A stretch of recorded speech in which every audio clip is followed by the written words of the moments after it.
Welcome to the Siwike podcast, the only podcast that shares the stuff you didn't know you needed to know about jobs, careers, and life. The Siwike podcast, the stuff I wish I knew earlier. Hi, everyone, and welcome to the Siwike Stuff I Wish I Knew Earlier podcast. We're here again with one of our guest hosts, Dylan. How are you doing, Dylan? I'm good. How you doing?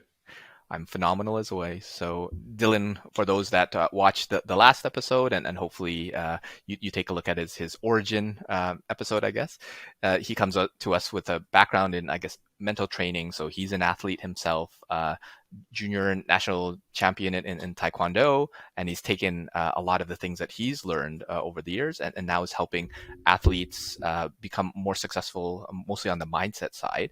And now he's actually venturing more to help business professionals. And I thought it would be interesting to have a conversation of how a lot of the mental training, the toughness, the techniques can be applied also in a business or a tech world or just in the career working space. And you don't have to be a professional athlete in order to take what he does and apply. You could be kind of anyone. So if we were to think about someone that would probably benefit most from this training, so probably a business professional, maybe in senior leadership, looking to, I don't know, move up the ranks, or what would be the type of person that would benefit most for your type of mental training on the business or the tech side? Mm-hmm. You know what? At the end of the day, mental training, mental skills in general are so transferable, right? It's the reason why athletes benefit from it, people in business, relationships wise, mental skills are so transferable between anything you're doing. On the business side, I think there are a bunch of different demographics, I think, that can probably get the most benefits. I think number one would be entrepreneurs, right? People that are managing a lot of juggling a lot of balls at the same time in the air and trying to manage those things and be a little bit more goal oriented and focused. And, the motivation and drive might be there, but it's adding a little bit more structure to the mix. I think that's, one type of person that, sees a lot of benefits from that. I think another person, like you said, upper leadership management, especially like those C-suite positions when you're responsible now for managing a team, you have different deadlines that you're responsible for and managing all those different variables at the same time. That's another kind of great place to tap into.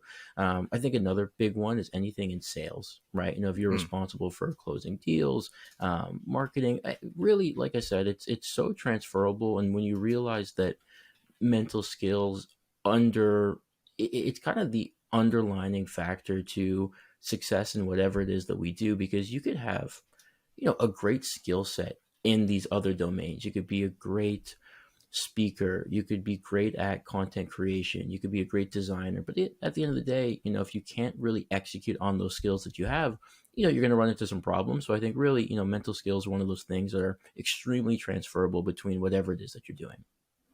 Sounds great. So if we kind of take, let's say, one of the case studies, let's call it an entrepreneur, right? And maybe we'll bounce back and forth between them. So if I'm an entrepreneur, you talk about mental skills, mental training, like what is that? And why is it important to me? Why should I even pay attention? So I'm starting my own business. I have an idea, and I'm out there. What is this mental training that I should be so worried about? Yeah, you know what? There's a reason why, and I don't know what the statistic is, if it's like 90% or how many, entrepreneurs fail after kind of 1 year, right? And what are the goals that we're typically setting as an entrepreneur? We're looking for more clients. We're looking to make sales. We're looking to develop whatever the product is. It's very much so kind of results, outcome-based thinking, right? I need X, Y, and Z to prove my success. Let's do that. And, most people think that way. And if that was the perfect way to think, I think we'd find a lot more success. But there's a reason why the fail rate is so high. So when it comes to the mental side of that training, it's taking a step back and saying, okay, before we start to build on top of this kind of, rocky foundation, let's build the foundation first, right? Let's figure out a structure, some guidelines, some goals that we can set, and not goals that are necessarily even related to results-based, outcome-based things.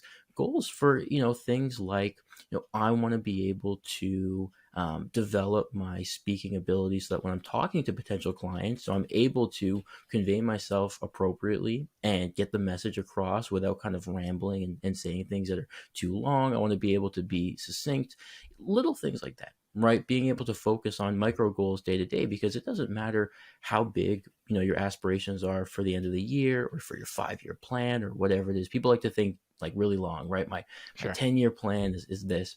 I mean, who knows, right? I mean, think about how many people's 10-year plan got completely shaken up when COVID happened, right? Sure. So you need to be able to adapt and be flexible and be fluid and still have that strength and structure, but also have those mental skills to be able to bend and flow. And that's really what a lot of mental skills training is how do you do that? How do you train your adaptiveness? How do you train your ability to go with the flow and stay optimistic despite, setbacks? Because that's what entrepreneurship is. It's setback, setback, setback, but continuing to kind of pick yourself up and keep going. That's all mental, really. For sure. Yeah. And I love if you kind of extend some of the other applicable areas. So for these mental skills, you talked a little bit about time management, getting goals, setting goals, being okay with like things like failure and what have you.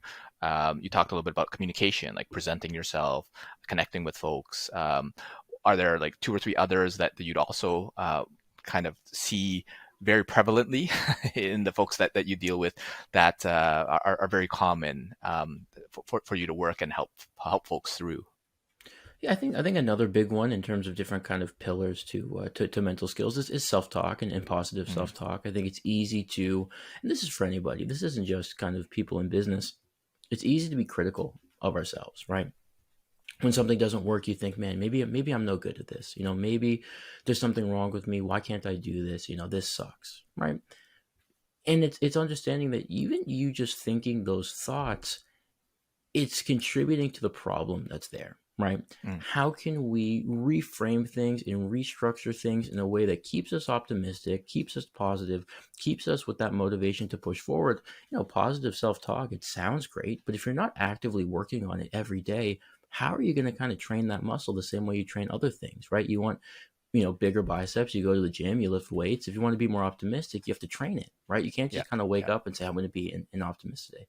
So that's another part is, what are the things you're saying to yourself, right? When you hop off a sales call that just doesn't go your way, are you disappointed? Is your head down? Or are you saying, okay, you know what? There's a couple of things I can take away from this. The next one I have in 30 minutes, I want to make these quick adjustments.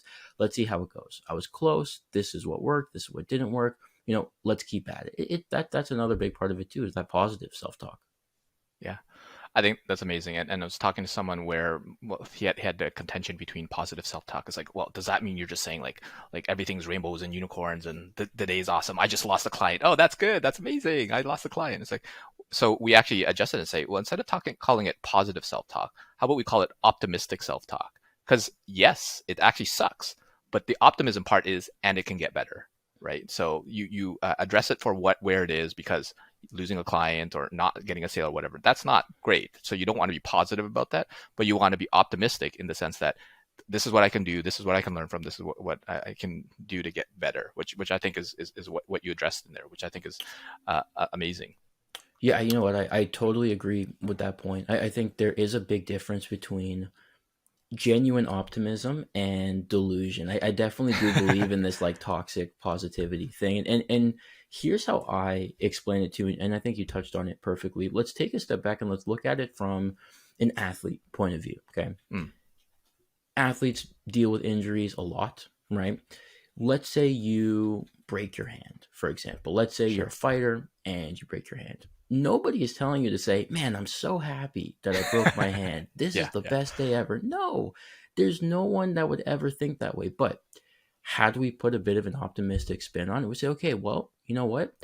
You got a lot of other tools. And you know what? Maybe the better thing to come out of this, the silver lining, is it's going to force you to develop some other skills that you wouldn't have really put the time into because you never had to. Right. So if you love to work that jab with your left hand, but you broke your left hand, maybe it's going to force you to work on maybe switching stances. Maybe it's going to force you to work on your kicks. Maybe it's going to force you to work on throwing shots from different angles. And guess what?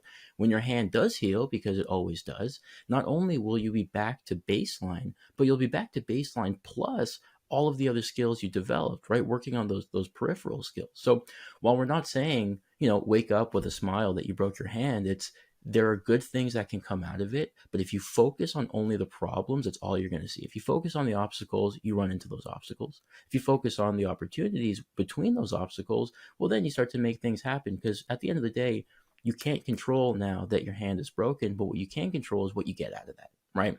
After those Yep. 4 weeks, 6 weeks, 8 weeks, are you going to just kind of be in the same place you were, a little bit behind because you've just been bummed out the whole time? Or were you actively developing the kind of peripheral skills around that now that you're healed, are way better? So it's the same thing in business. Like you said, you're not going to jump for joy when you lose a client, but you can say, you know what, I'm going to take as much out of this experience as I possibly can, so that the next time I face something that looks like this, I'll be better equipped to manage that, which is why that happening sucks in the moment, but I can see it being used for the better as long as I make it better. Right. And that's a very important point, because I mean, not everything's going to be amazing, right? So, but I think what you said about the reframe and the perspective, and less about what it is and why it happened and all that sort of stuff, is more about like, what can you do about it? What will you do about it? I think is very important, because it often translates into some sort of action that you want to take later on. And I love if you are able to share at a high level. So if I were to come to you, I'm a busy entrepreneur, and I have all these things, and I have a bit of that negative self-talk, right? So maybe I'm I don't know, an 8 out of 10 on the negativity scale from a self-talk. How could you work with me to bring it down to a 7, 6, 5, 4? Because it's going to be a journey, right? It's not going to be a switch that's flipped so that I'm automatically a 2. It's going to be exactly like you said in the gym. You work out, you get a little bit stronger, but it's not going to happen overnight. What are some of the things that I could look forward to doing with you, and maybe if you can share a tip or two for folks to do on their own, to get started before they come in and seek out your help. Yeah, no, it's a good point. So I think it's important to note that the goal is never to completely eliminate something like that, because it's not possible, right? Yeah. You're never going to completely eliminate negativity the way that an athlete can't completely eliminate being nervous, right? I think the moment that you make that the expectation, you become even more vulnerable, because when it does happen, you're like, oh my God, this wasn't supposed to happen. What's wrong? I trained for this. Why am I still nervous? Or why am I still down on myself, right? So it's not about eliminating it. It's about being able to have the skills to manage it and kind of perform through it. So on the self-talk side, a big thing on what we do is reframing. So it's let's use the negativity as an input, right? Because that's natural. You can't control it. You know, something happens, you have that instinct to think negatively, fine. That's the input. Let's work on the filter, and then let's output something positive. So that's kind of the way I like to look at it, which is, we're not building force fields, we're building filters, right? We're not blocking out all this negativity, because it's bound to happen, it's going to happen. But what you can control is the filter that you use to go from negative to positive. So, going back to that injury example I said before, the negative self-talk is, man, I broke my hand, I'm so far behind, I can't believe I don't have access to my main tool. You reframe that to, okay, but you know what? This gives me a good opportunity to develop the other tools that I have maybe not put as much time into, so that when I'm not injured anymore, I'm going to be in a much better spot.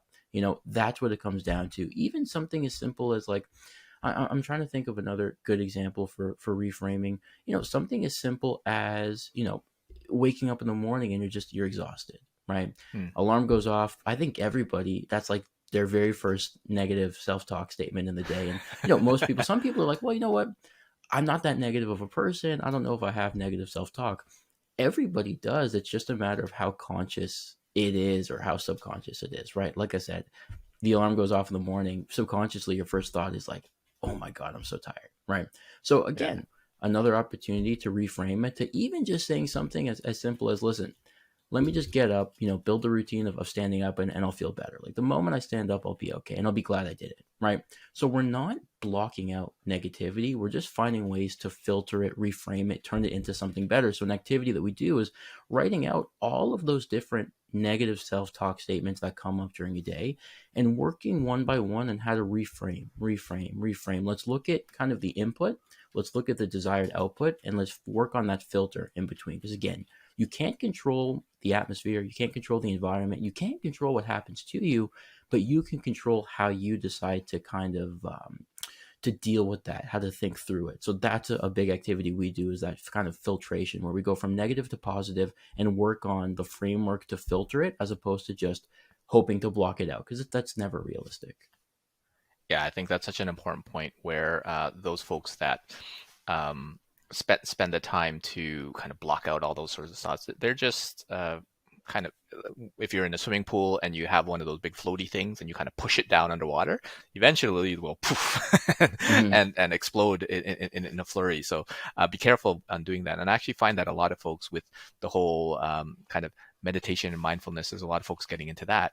They almost use that as a distraction to say, okay, no, now I got to meditate and think positively and all that. It's like, well, why not take some time to process, to reframe, to understand, okay, how could this help me? How could this serve me? Um, Reminds me of the whole kind of glass half empty, glass half full type of thing as well. And one of my favorite quotes is, "For there is nothing good or bad, and thinking makes it so." Now, the whole point is to consciously, as you mentioned, think that and say, okay, well, is this thought true? Like, is this actually going to help me? Is the other part of it? And yeah, so I think I love the concept of the writing it down, because once you have it there, you're like, oh, this sounds dumb. Why did I even say that, right? So hopefully folks can come in with pages and pages of that and then work with you to say like, well, what could I do instead? Yeah, you So I know think what? that, I yeah, go think, ahead. yeah, just kind of like a final thought on that is that one way to think about it is that emotions are very real, but the labels that we put on those emotions aren't, right? Hmm. You can't control, like I said, if you feel discouraged, if you feel frustrated. I mean, these are natural occurring emotions that you really can't do anything about in that moment to prevent it from happening. It just is what Yeah. it is. If you bang your knee against a wall, it's going to hurt. It's just what it is, right? So emotions are real, but the labels that we attach to them aren't always. So again, going Yeah. back to that, if you have a presentation and you're thinking, man, I'm really nervous, right? Your heart's beating, you just feel like tense, right?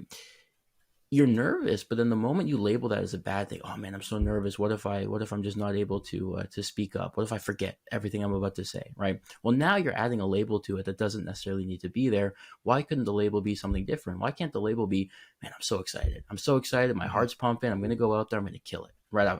I've practiced this. I'm prepared. I'm ready to go. So you're taking the same feeling, right? Your heart's beating, your blood pressure, right? You're like sweating a little bit, but you change the label from I'm nervous, what if this goes wrong, to I'm excited, I'm hyped, let's do this, right? So the emotion is real. The label is what we change. We're not trying to change the emotion because it's not Yeah, natural. We're letting the natural emotion play out just with a different label. And sometimes changing the label goes a long way. for sure. I love what you said about that, where sometimes it's just a simple like adjustment. Nervous equals excited. That's super simple, but oftentimes in the moment, it can be ridiculously hard to do that. So I guess that's where the preparation and thinking about like, well, what would you want to think instead during this time? And next time you do it, see if you did. And the goal is not perfection; it's progress, right? To identify these after the fact, and then can you identify them during the fact or at the same time and as quickly as possible? So it used to take you, I don't know, an hour to get through it. Now it only takes you 2 minutes to get through it. That sort of thing can be helpful, but it'll never take you zero because to get rid of those emotions aren't necessarily helpful. And I'm wondering if you can address something like imposter syndrome. So that's something that a lot of folks come to me about on how to deal with it. And I would imagine that your clientele would also do that. It's like, I'm here with so many elite athletes, so many elite people. They're so much smarter than me. They have billion-dollar companies or whatever like that. And it's just little old me.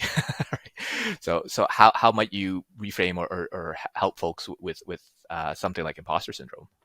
Yeah, you know what? I think imposter syndrome really stems from just how you view your own identity, and instead of looking outward at other people and comparing yourself to them, bringing the energy back to yourself. So instead of saying, Mm, where do I rank among all these people, really just focusing on yourself and saying, like, what are the skills that I have that, allowed me to be here in the first place, right?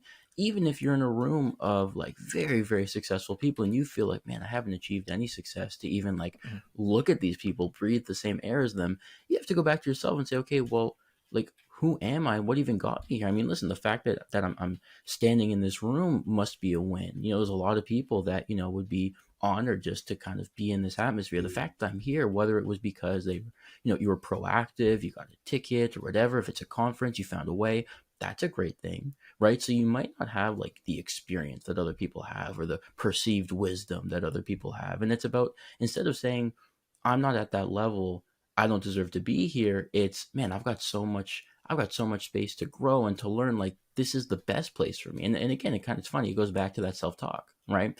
Because we're changing that self-talk from, I am the lowest member of the totem pole here, I don't deserve to be here, which gets flipped into, I have the most to learn at anybody here. I am actually going to get the most value out of this because everybody else has already been there, done that. I haven't yet. There's no better place for me to be than this. And then again, going back to your own skill set, but what am I good at, right? All these people, I know what they're good at. I'm a pretty good speaker.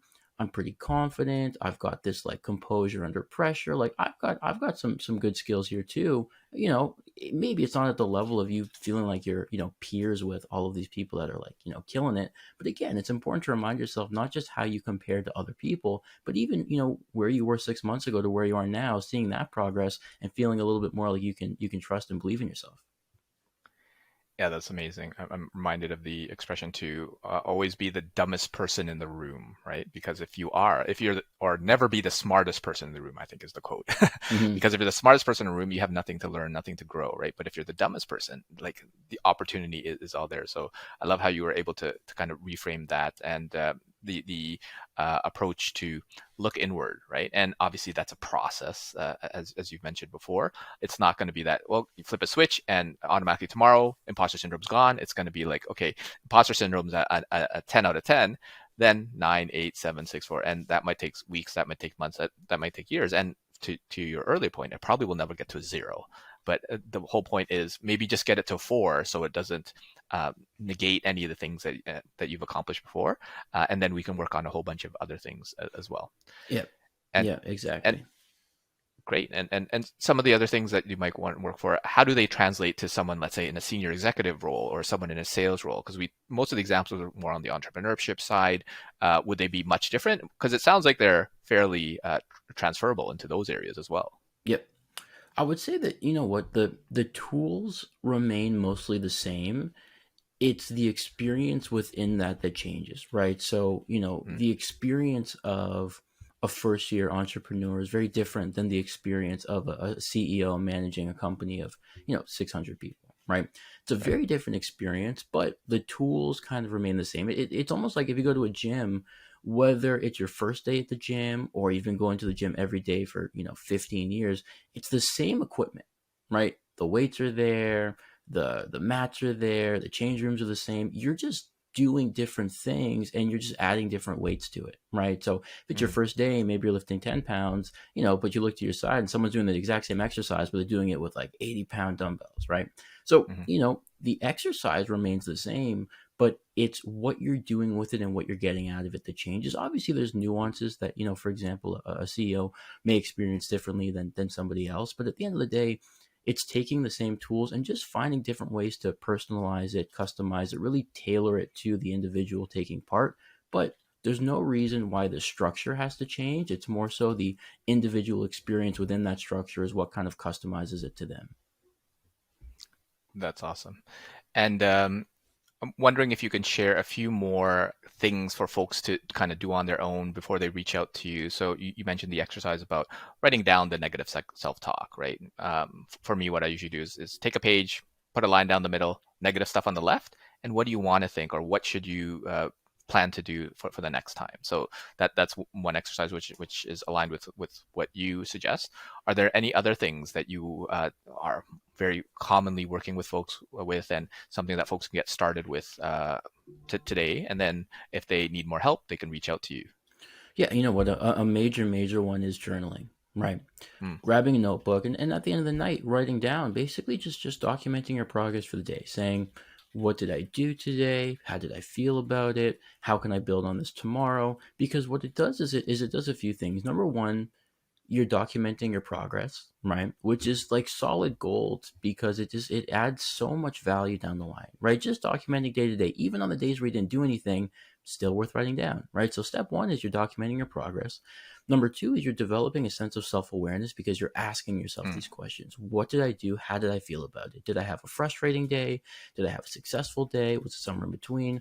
So you're asking yourself those questions, which are very important to build that sense of self-awareness. And the third part, which is arguably the most valuable, is it gives you an opportunity to evaluate and analyze trends, right?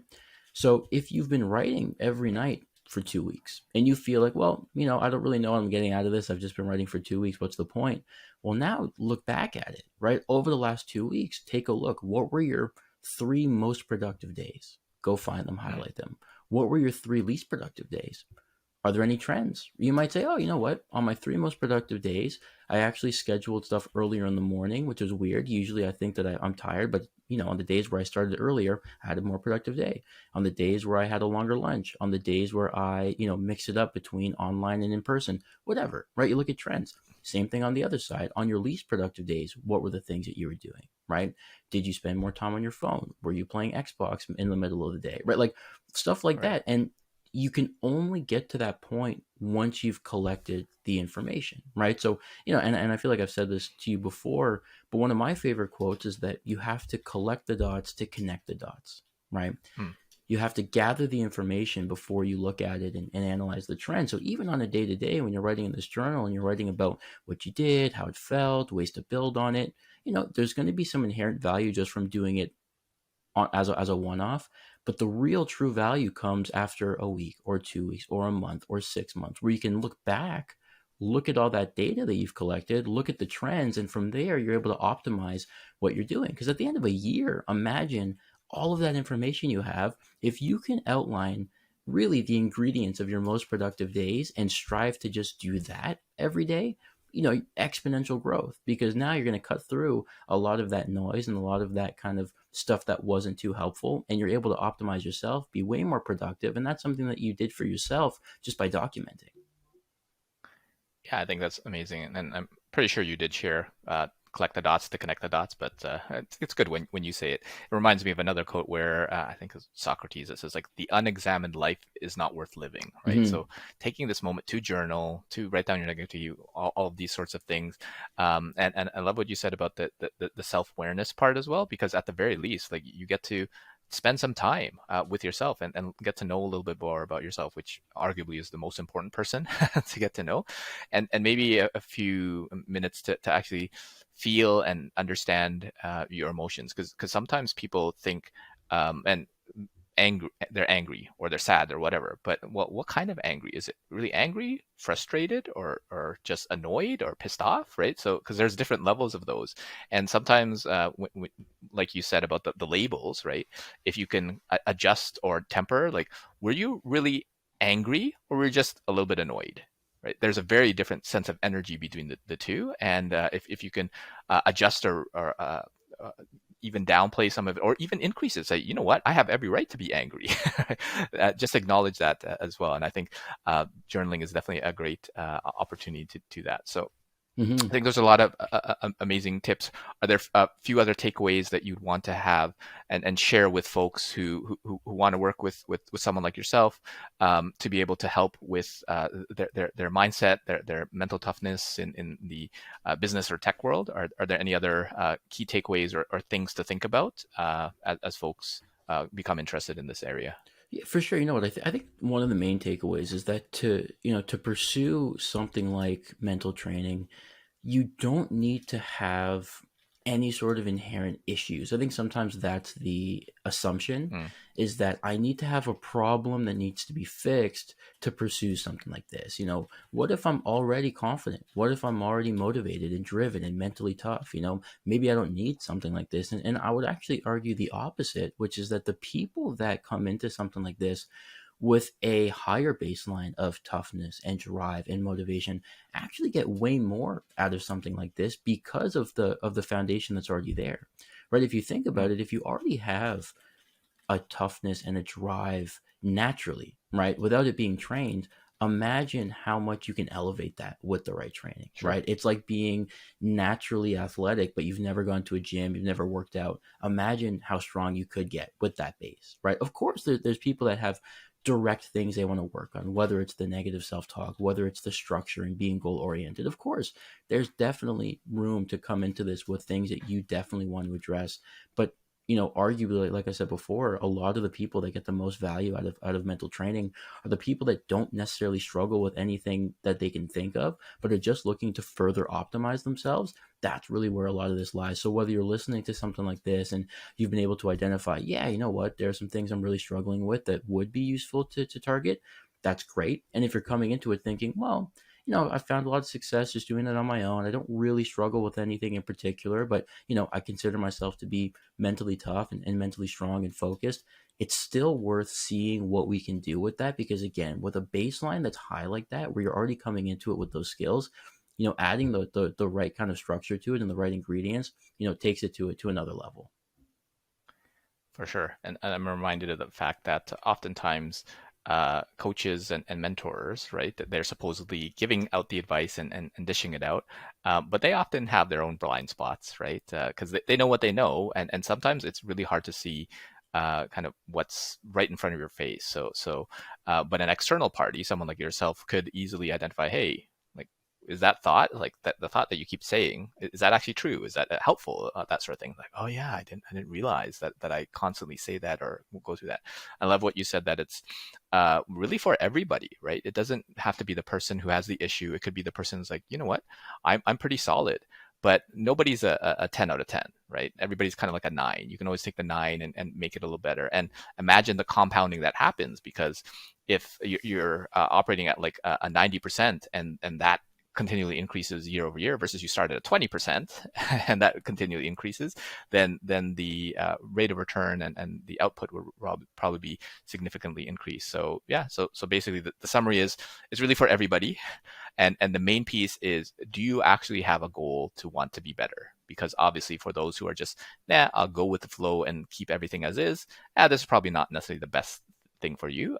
But at the same time, if you want to get better and have the desire to be better, that would be, I think, amazing. Yeah, and also the sense of competitiveness, right? Like if you're starting up here and you're not doing anything about it, but there's someone that starts here that's like really trying, over time, they're going to surpass. So there's also kind of that fear of like, hey, even though I feel like I'm naturally there, I don't want anybody to outwork me. I always want to make sure that I'm doing all the things I can and utilizing all the tools at my disposal. So I think there's that kind of competitiveness to it too, which is even when you're starting at a pretty high spot, you don't want anybody to kind of catch up and outwork that too. So I think adding that kind of competitive flair to it is helpful too sometimes. Yeah, that's great. So another thought, if you are a competitive person, this is for you. Yeah, there you go. Something that could definitely help out. So thanks so much, Dylan, for having the conversation and sharing a little bit of why some mental toughness and mental training. And I think to your examples of kind of physical activity in athletes, this is really a mental gym, mental training, right? It's not one thing where you go to the gym for 90 minutes and then you're suddenly healthy and you're fit and you're strong. No, you got to do it on a regular basis and keep up to date. Now, hopefully you'll be able to maintain that much more easily over time. But it is a practice that you got to go through. And really it's for everyone. People who are competitive will probably have more fun with it. It's probably one aspect of it. And if folks want to start with easy things like writing down their negativity, journaling, so that they can have some of that self-awareness and evaluating themselves and looking for trends, then for anything that you can't spot, reach out to someone like Dylan. So, and any parting words for folks as we kind of close off the podcast? Not really. I mean, listen, I think this was again a great way to talk about not only the different themes and stuff in general, but dig into some of the actual tactics, right? And I think if there's one thing to take away, it's that mental training isn't just like motivational speaking. Hey, you can do it, keep it up. It really is tactical. It really is tangible, right? There's a structure to it. And I think sometimes that's one of the misconceptions is like, just a bunch of talk. It's a bunch of this and that. I don't know, maybe some people do it that way. At least the way I like to take it is very structured, very tangible, to make sure that there's something that you can walk out of every session, with as a tool. So, that's the main takeaway as well, is that this stuff isn't just in theory, it's very much so in practice. And when you do the right things for a certain amount of time on a consistent basis, there's no way that you can fail because of that longevity. So it's just focusing on doing little things every single day and striving to be better. And really, a lot of great things come from just doing that alone. Sounds good. whenever you take knowledge and put it into practice, it's that much more beneficial. So thanks so much, Dylan, for sharing your wisdom, and hopefully we'll have you back for a future episode. Yes, sir. Thanks a lot. This was great. Thanks, Dylan. Thanks for joining us on the Siwike Stuff I Wish I Knew Earlier, the podcast. If you like the podcast, please subscribe on iTunes, Stitcher, or wherever you found this podcast. And if you can give us a review, that would be very appreciated. Feel free to contact me on LinkedIn at Lukidanu, Lukidanu, and the same on most social media platforms. And I look forward to hearing from you. Thanks. Bye.